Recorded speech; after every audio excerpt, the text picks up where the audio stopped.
అసలేం జరుగుతోంది? ప్రతిసారి ఆ పాఠశాల వివాదాలకు నిలయమవుతుండడానికి కారణమేమిటి? విద్యాబుద్ధులు నేర్పాల్సిన గురువులపైనే ఆరోపణలు ఎందుకు ముసురుకుంటున్నాయి?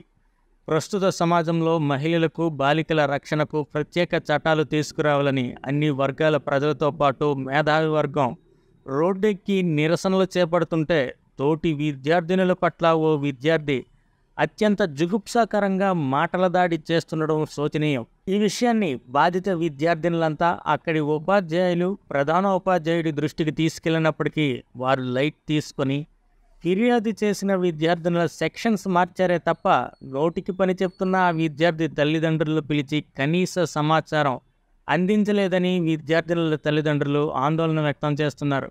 గత 2 ఏళ్లుగా జరుగుతున్న ఈ తంతు చివరికి జిల్లా ఎస్పీకి ఫిర్యాదు చేసే స్థాయికి వెళ్ళిందంటే అక్కడి పరిస్థితి ఎంత దిగజారిపోయిందో ఇట్టే అర్థం చేసుకోవచ్చు. వివరాల్లోకి వెళ్తే, శ్రీకాకుళం జిల్లా కాశీబుగ్గ జెడ్పీ హై స్కూల్ విద్యార్థినులను అసభ్యంగా తోటి విద్యార్థి నిత్యం వేధిస్తున్నాడని బాలికల తల్లిదండ్రులు అక్కడి ప్రధాన ఉపాధ్యాయుడిని చుట్టుముట్టారు.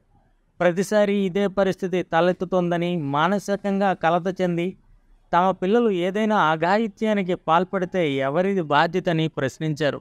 ఈ విషయమై విద్యార్థినిని ప్రశ్నించేందుకు మేనమేషాలు లెక్కిస్తుండడంతో ఆంతర్యం ఏమిటని ప్రశ్నించారు.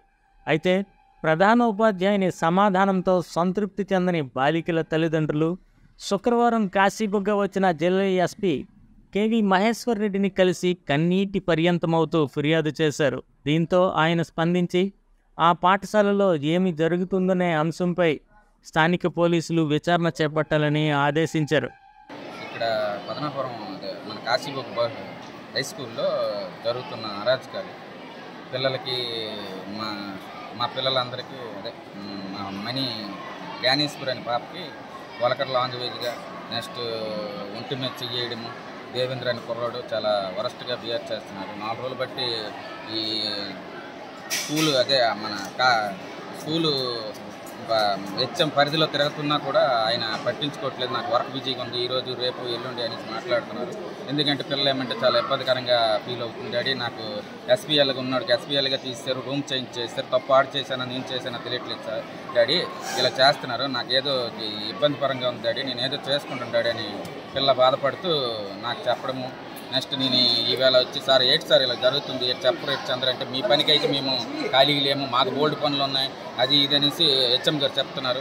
ఈ పనికి కాదు సార్, రేపు పొద్దున అగాత్యానికి పిల్ల గురైపోతే అప్పుడు మాట్లాడతారా, ఇప్పుడు మాట్లాడరా? ఆడపిల్ల మా పాపకే కాదు అందరి పిల్లలకి అలాగే చేతులు పెట్టి చూపెట్టి మరి